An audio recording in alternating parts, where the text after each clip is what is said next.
مرحبا، يسعد لي اوقاتكم ايامكم جميعا يا رب. بتمنى الجميع يكون بخير وسلامة. اليوم رجعت لكم فيديو جديد، بتمنى يا رب ينال اعجاب. قبل ما نبلش بالفيديو بتمنى تشتركوا بالقناة وتفعلوا زر الجرس ليوصلكم كل جديد. وهلا يلا خلينا نبلش بالفيديو.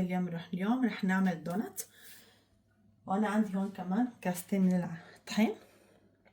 بس الدونات اليوم احنا ما رح نعمل الدونات المقلية، رح نعمل الدونات بالجهاز الآلة تبع الدونات. هلا هي عندي هون الجهاز. اول شي هيك بيجي شكل الجهاز. طبعا الجهاز بيجي يعني حسب، بيجي كبير بيجي صغير. انا وصيت هدول هي بصير فيهم 7 اراز. طبعا هي المرة الثانية انا رح اعمل فيها. يعني هلا هي بصراحة عجينة تبعها يعني الدونات ما بتطلع مثل الدونات الاكيد المقلية. هي يعني انه ما بتنقلى لانه بتحط بالهي الآلة. هي بتجي هيك تقريبا طعمتها هيك بين الكيك والوافل، بس كتير بتطلع هيك طيبة. هي خفيفة، اهم شي خفيفة ما بتنقلى، ومثل ما بيقولوا صحية كمان للصحة وللأولاد كمان. ونزينها كمان مثل الدونات العادية بالشوكولا، بالزينة أي زينة نحن اللي بنحبها بتطلع كتير طيبة. بس حبيت أعطيك رأيكم إنه كيف طلعت الطعمة، يعني إنه هي ما بتطلع 100% مثل الدونات اللي نحن بنقليه. أكيد كل شي كمان مقلي، مو مثل يعني واحد لما بحطه بالفرن أو بحطه بالآلة أو هيك. وخلينا هلا نبلش. وهلا هون هيك أنا حطيت بيضتين ورحت نص كاسة سكر. أكيد السكر حسب الرغبة وحسب الكمية كمان نحن رح نعملها. هلا عجينة هاي كمان تبع الجهاز اللي نحطها بالآلة هي بتطلع شوي عجينة لازم تكون سائلة.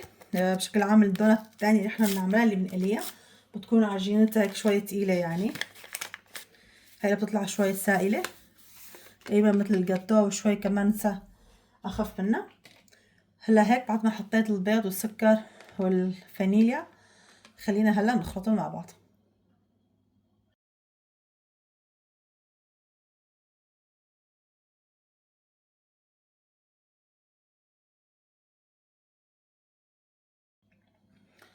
انا كنت عم بسخن الحليب، نسيت هلكم كمان كده رح نحط كمان حليب. انا عندي 3/4 الكاسة من الحليب. اكيد حليب شوي دافي، نضيف لها الحليب والزيت.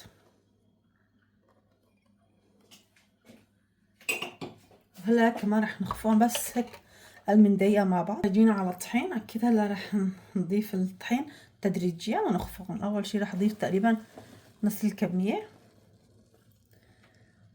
هيك شوي شوي نضيف ونخفقهم. واكيد كمان رح اضيف البيكنج باودر، الخميرة.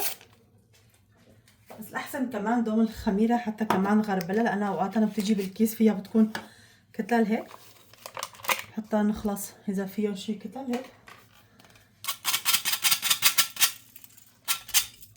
هيك بهذا الشكل. خليني أحط الطحين كلياتهم أخلطهم. هلا هيك بعد ما خلطتهم كتير بشكل منيح، لازم شكل العجينة تطلع هيك مثل ما قلت تقريبا مثل الكيك. هلا أنا حطيت تقريبا كاسة حليب، من كاسة إلا شوي، يعني إلا شوي، وتقريبا كاستين من الطحين. انتو فيكم توزنوا أهم شي بنفس الكاسة، يعني حطوا كاستين طحين وكاسة حليب إن شاء الله بتطلع معكم عجينة مثل هيك ممتازة. هلا هيك أول شي حطوا هيك على الطرف حتى نسخن هلا الآلة تبع الدونات. هلا هيك بهذا الشكل بعد ما تسخن عندي الآلة. هلا عندي هون شوية زيت النباتي، رح دهنه بس هيك تدهينة خفيفة كتير، يعني ما رح كتر كتير، بس هيك شوي هيك مثل مو شايفين هيك.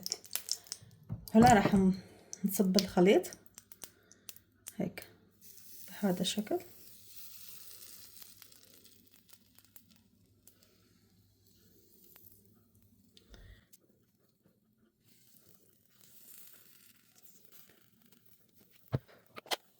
وهلا هيك بعد تقريبا حوالي شي 3-4 دقايق نفتحهم نشوف كيف صاروا. شوفوا من تحت سخنين لسه. شوفوا هيك ما شاء الله. نقلبها كمان للطرف الثاني. هاي ما في داعي نقلبها للطرف الثاني، على طرفين محمصين. هاي بنرجع بنقلبها وهيك بهذا الشكل. خليني هيك احطهم كلياتهم لحتى يستووا وخلص عندي العجينة هي. هلا هيك صار شكلهم بعد ما خبزنا كلياتهم، شايفين هيك.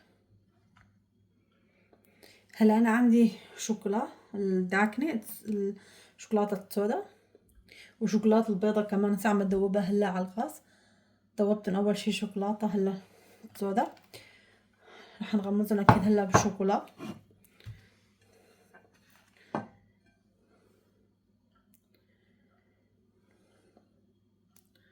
هيك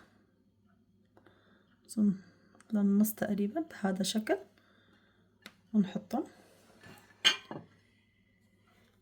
هلا عم نضع نصهم بالشوكولا الداكنة ونصهم بالتبع الابيض. مثل ما قبلت الابيض لسه عندي على الغاز عم بدوبه.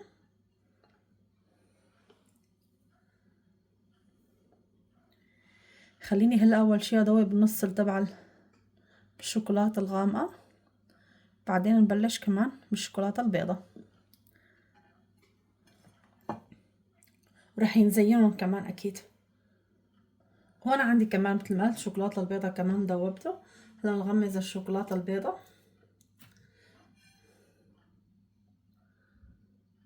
هيك. خليني هيك كمان اخمرهم كلياتهم بالشوكولا وبرجع لكم ان شاء الله اخر مرحلة. وهلا هيك رح ازينهم. انا عندي هدول هيك، عندي كمان هيك اللون الازرق، رح احاول هيك زينهم بين التنتين. اكيد التزيينة حسب الرغبة، كيف ما بتحبوا فيكم تزينوا. انا رح زينه هيك بهذا الشكل. هيك بكون زينا الشوكولاتة تبع الداكنة بهذا.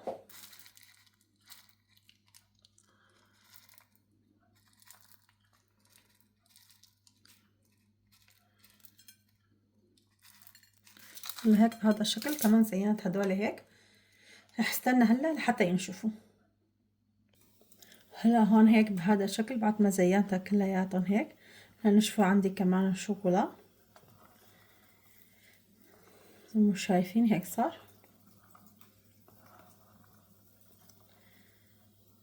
هيك فينا نقدمها بأعياد الميلاد، بالمناسبات يجونا عنا الضيوف، فينا كمان نعمل مع أولادنا كمان هيك مشروع حلو هيك للأولاد بتسلوا فيه. خلينا كمان هلا نشوف وحدة كيف صارت جواتها.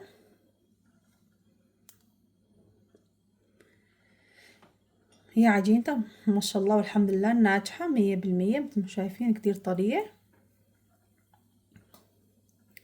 هيك بتصير. وهلا هيك بكون وصلنا لنهاية الفيديو. بتمنى الفيديو ينال اعجابكم يا رب. بتمنى كمان منكم دعم، تشتركوا شوي بالقناة، تفعلوا زر الجرس، تكتبوا كومنتات حلوة. بتمنى كمان تحطوا لايك على الفيديو. وان شاء الله بشوفكم بفيديوهات جديدة واحسن. دمتم بألف خير.